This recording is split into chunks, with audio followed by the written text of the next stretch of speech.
I just love cooking. It's taking that twist to making it exciting. If you're satisfied with the status quo, get out of my kitchen. It's only two kinds of cooking, the bad cooking and the good cooking. Every winter, I head to my restaurant in the Caribbean for a change of pace on the beach. I invite my friends, chefs from top restaurants across the US, to join me in the kitchen and in the sun. We come to learn and enjoy each other's company. Sometimes it's revealing, and sometimes it's surprising, but it's always inspiring. We cook from tradition, and back at home, I am inspired to make a classic, beef bourguignon.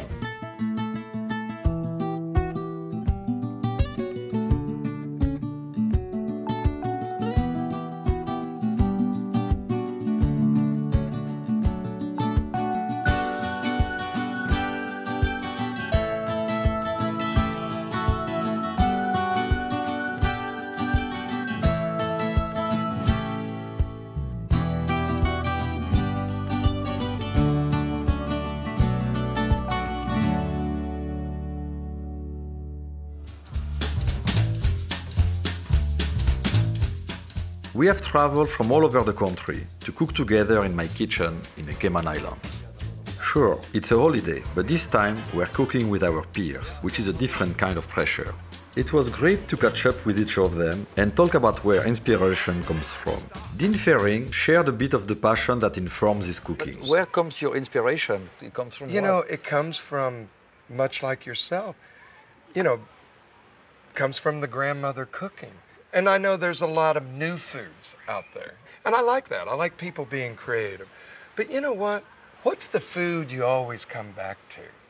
You know, and it's taking the food of your that childhood, food for sure. of your childhood Yes. and putting a twist or a spin on it to more of an elevated, using greater techniques and methods. It's things that remind them of another period. You know, it's taking that twist to making it exciting and approachable. Yes. I mean, you know, it was very rustic when I grew up. Country ham, and you made a red-eye gravy out of the old coffee right in the pan. What? Oh, can you repeat that? It's phenomenal. You made gravy with the leftover coffee? So what you do is you slice your ham about, you know, 1/4 of an inch, a little less than 1/2 an inch, in those big iron skillets. You'd fry the ham till you get a nice You need some coating. fat. Yeah, take it out. You'd have old coffee, stale coffee that was left over from the morning. You pour it in and reduce it down with the fat and the fond. This is amazing. I mean, long before the fond of the ham that was on the iron skillet makes a sauce. You let the coffee reduce. Delicious. Little cracked black pepper. Did you ever use that after in your Oh, restaurants? all the time. All the time. It's on our lunch menu now. This is a very southern approach.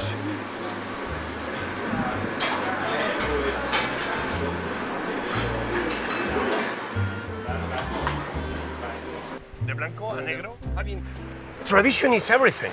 So what does it do in terms of your cooking? Does it give you an edge? Does it give? It's very personal, right? Yes. The press, they love to separate avant-garde from tradition, and at the end, the root they is are tradition. they are not two things. They are the same thing. Yes. It's only two kinds of cooking: the bad cooking and the good cooking. Yes. What happens is, if we forget our traditions, if we don't keep looking to the past, it's very difficult to understand who you are. Yes. And even more difficult to be looking to the future. Next, I sat with David Chang to hear his restaurant philosophy. The first noodle bar, which is now Co, it was like 27 seats and it was, you know, very intimate. Yes. And, you know, I would have my hat down really low so I couldn't make eye contact with the customers. You didn't want to make eye contact? I didn't want to. I didn't. So you're cooking for cooking, not necessarily with the spirit of hospitality. Yeah. You don't. I was like, I'm in the getting you the food business. And as I always say, we don't cook for the customers, we cook for ourselves. Yes, wow. It's a big statement because again, you totally taking away the hospitality part of Right. of a restaurateur. Many chefs think like that, and then I think it helps for themselves to be really creative and have a strong personality and have a strong style, and that nobody else does. Because if you start to listen what your clients really want to eat, most of the time you're going to end up with baked potatoes and a steak. People come to have David Chang food. I am always amazed how each chef puts a personal stamp, not just on their food, but on the entire restaurant experience. Grant Achatz creates a unique dining experience at his restaurant Alinea in Chicago. We spoke on the beach and he explained how. Like for instance, for me, I'm happy with a dish when I have created through different process and sometimes some chaotic combinations, but when I create ultimately some harmony. Mm-hmm. Is it one of your goals as well to end up with a dish that is harmonious, or sometimes it doesn't matter, you just want to create a sensation? I would say for us it's probably less about harmony in a specific dish and more harmony in the course of the menu.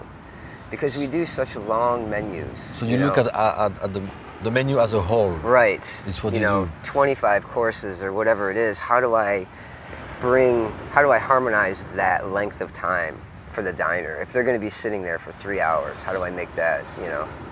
And so you don't necessarily have a progression of I'm starting light and I'm going to end up heavy, or I'm starting not very seasoned and I'm going to end up spicy, or it doesn't work like that for you. Not really, no. It's a little bit like kind of a roller coaster. Right. It takes you like everywhere, and at the end, you judge really the experience as a whole. Right.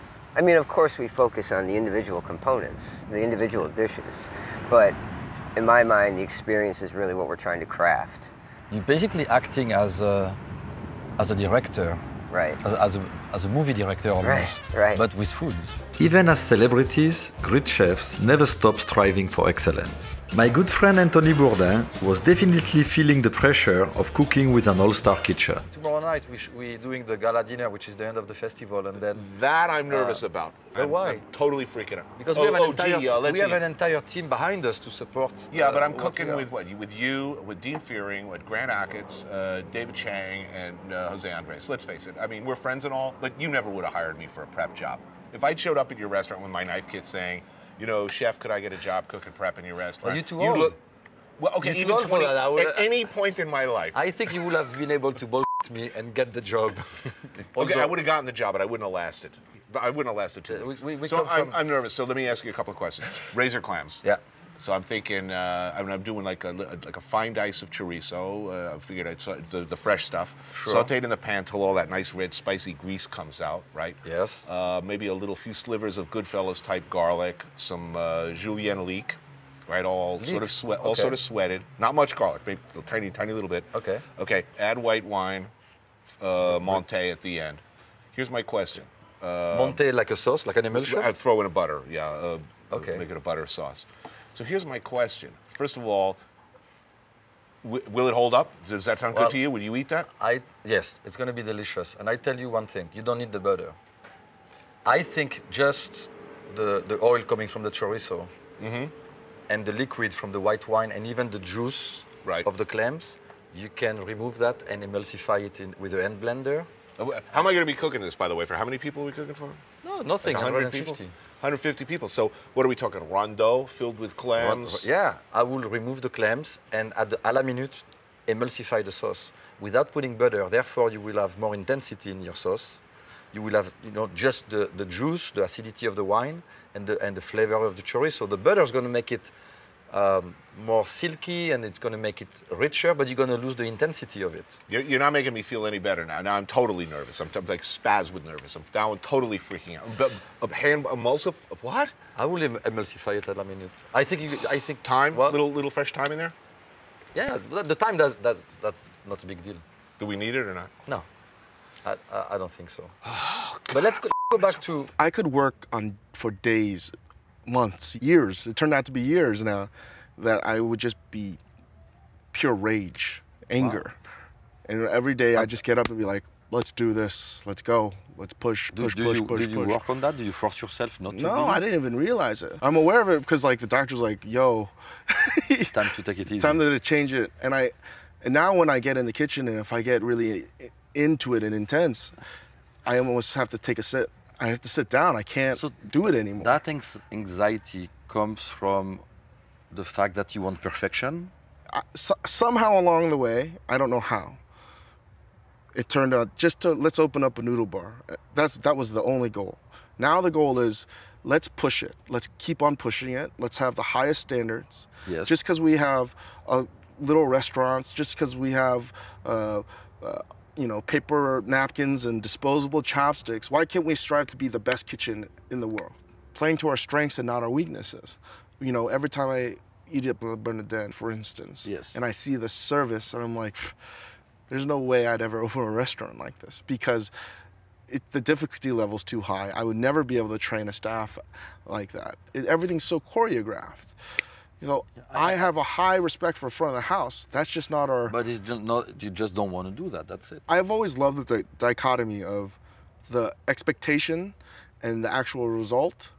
You know, if you go into a hole in the wall and you get blown away with food, you're going to remember that a whole lot more. That's true.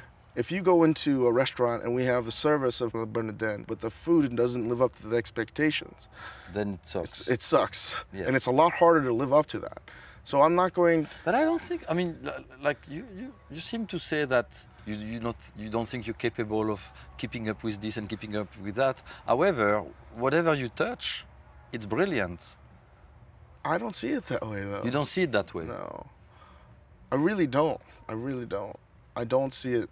I think it's that neurotic But you're aware that you are a phenomenon in our industry, and you're aware that people crave to go to your place. Right place, right time.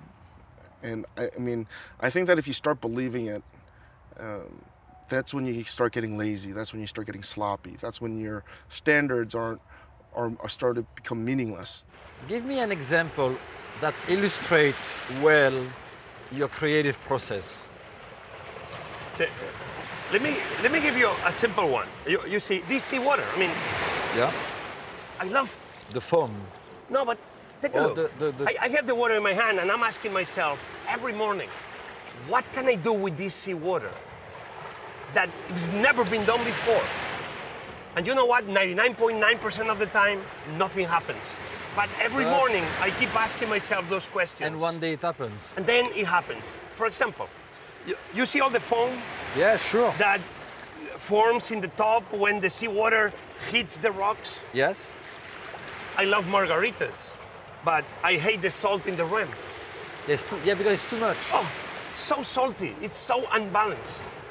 And I thought, like, how can I put salt in the margarita, maintaining the tradition, yes, but without the bad flavor? The foam gave me the idea. Water. I got water, I got salt, I put a little bit of lime, I used soy lecithin, I put a blender, and all of a sudden I was able to create what we call an air of sea water, of salt. So I will make the traditional margarita, and I will top the margarita with that beautiful air of look-alike sea foam on the top. Then when you drink it, you have the traditional flavors, but the salt that used to be very strong and hard, yes, and unappetizing to my taste, yeah, all of the sudden becomes sexy and tasty, yes, and harmonious. And harmonious, that's the word. And harmonious. That's what creativity is for me. If you look in the past, you're dead. If you're not trying to push and push and push, you're dead. At least in this industry. Yes. If you're satisfied with the status quo, get out of my kitchen. Get out of the restaurant. Get another line of work. If you're not trying to get better every day, yes, then what's the point? You chose one of the hardest professions in the world, a cook. It's a grueling job. Yes. Take pride in it. Try to do the best job possible. And every day try to get better at it. Learn more about your craft. If you don't have that desire, and sometimes, and we've experienced it, where you get a good review or whatever happens to you, and it's great as a restaurant. If you start resting on your laurels, then you're going to fall behind. Yes, but I think it's important to celebrate it when it's happening, because you don't want to insult your luck. No, but it's about pushing and getting better. I mean, we want to continue to be successful, but I also want to encourage failure. Yes, failure is important. Yeah. Not to be afraid of failure. If not, it's basically like blocking you. Right. I believe in And that. I want to believe in dynamic growth and growing, and as long as you don't make the same mistake twice.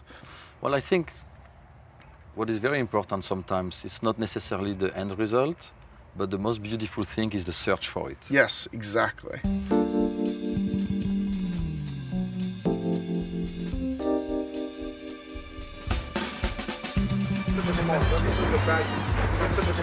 Thank you, Daddy.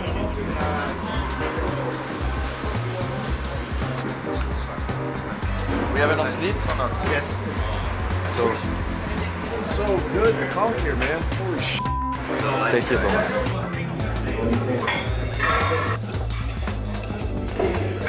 It's gonna last 5 minutes. Every chef's gonna describe his dish. Sweet corn, vichyssoise with barbecue quail. Steamed razor clam with chorizo sauce. Just enough to activate The flavor. chamomile and the orange rind that's in there. And this is the traditional idea of a salchichi. This will be one pineapple meringue with pistachios. Okay, thank you very much. So I will go find Eric in the kitchen, then we can get on to why you're all really here.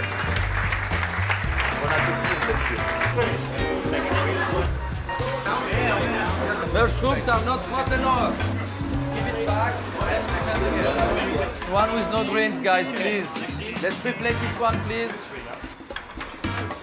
Let's go, guys. Speed it up a little bit. 2, 2, 2, 1. We're going with table number 3. Let's go. I need one more, no pork. Hey, Martin. Okay, I need 3 quickly, please.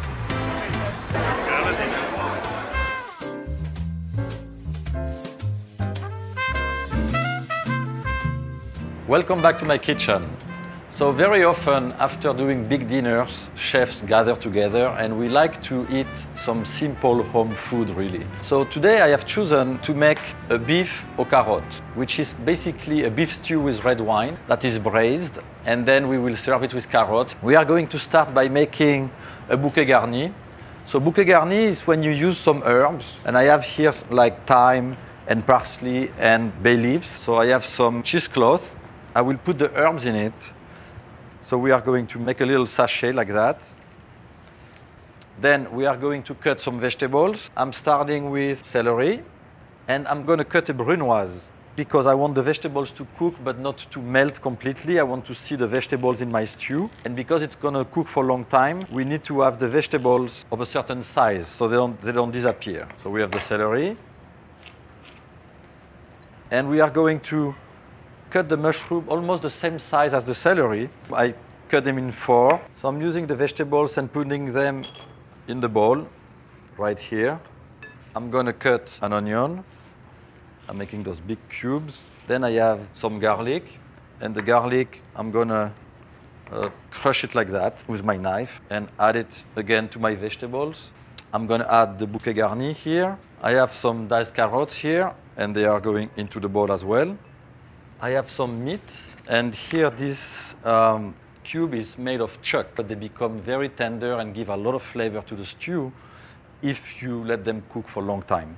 So I'm adding the beef to the vegetables, and I'm going to cover it with red wine. You cover the meat in the wine with the vegetables, and then I will keep the meat and the marinade overnight in the refrigerator. The day after, you will have the meat and the vegetables marinating with the wine. The wine has tenderized the meat overnight, has gave a lot of flavor to the vegetables. I'm just going to separate the wine from the meat, the vegetables, and the bouquet garni. And what is very important when you do that stew is to boil the wine. And we are going to separate the vegetables, the meat from the wine. I'm going to put them on the sheet tray here. And the wine is going to boil. If you don't boil the wine, you will have a lot of bitterness in your sauce. I'm going to take the meat out and season it on the side because you don't want to cook the meat and the vegetables together. First, you want to cook the meat, sear it well. I'm going to season with some pepper and, of course, some salt, like that. I'm going to now mix it together Here I'm using canola oil, vegetable oil, and when the pan will be very hot, I'm going to sear the meat. So searing the meat means that we are going to make a crust on the meat, and then we are going to keep all the juice and flavors inside the meat. I'm going to put the meat in a very hot pan, making sure that I do only one layer of meat at a time. Meanwhile, I'm going to season my vegetables with the salt and pepper again. And I'm going to check the meat, make sure it takes a nice color. And delicately, I'm making sure that every cube is seared on each side. So when the meat is nicely colored, it has this color here, which is like very dark. Now I can remove the meat from the pot, and we are going to put it on the tray. And what I am going to do, I'm going to add a little bit of rum in the spirit of Cayman Island. It's a dark rum, it has the flavor of a brandy. We're going to deglaze the pan. And now we're putting the vegetables in the pan. And it's important to have a lot of vegetables to bring some sweetness to the stew, some flavor to bring also. While the vegetables are cooking, I'm going to prepare the carrots. And the carrots will be the garnish for the beef stew. Carrots are going to go in the pan. I'm putting them in a bare pan. I'm going to add a little bit of butter and also some water. Not too much, just enough to cover them. And we're going to let them cook until tender. When the vegetables are cooked, I'm going to add on top of it the meat. We're going to stir it up together and then add some chicken stock. And I'm going to add my red wine on top of it. And we're going to let it simmer for about an hour and a half to 2 hours. As soon as the stew is boiling, I'm going to reduce the heat because I don't want the stew to boil. I want the stew to be simmering. I'm going to remove the bouquet garni from the stew because I don't want the herb to overpower the stew. And to bring some thickness to your broth, take some of the flour, then take some water and whisk it like that until it becomes foamy and very thin. And I'm going to integrate a little bit of it into my stock that is cooking. The broth is going to become thicker. I'm going to chop some parsley. Parsley and carrots go very, very well together. I'm going to put the carrots in a plate first. And now I'm going to add the meat on top of the carrots, like that. Some of the sauce, because the sauce is obviously delicious. And we have a beautiful beef au carotte. And now I'm ready to taste.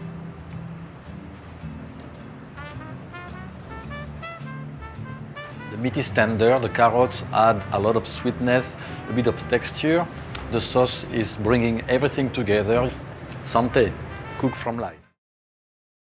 You know, Michael Corleone got it completely wrong. All business is personal. Eric calls up and says, let's play. I play. There's certain people in your life who call you up 4 o'clock in the morning and say, meet me on the corner of Avenue D and 4th Street and bring a handgun and a stolen car, a tarpaulin and some duct tape. You don't ask why, you just go.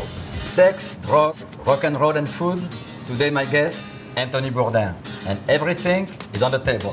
Yeah. When did you start to have problems with drugs? Any illusions I had about being the next Paul Bocuse, chances are there were chemicals involved in that. From age 13 or 14 on, me and my friends defined ourselves by not just what records we were listening to, but what drugs we were doing, okay? So I arrived in college at age 17, like, where's the coke and the acid and whatever else? And that was already fashionable? No, we were sort of ahead of the curve on the cocaine thing.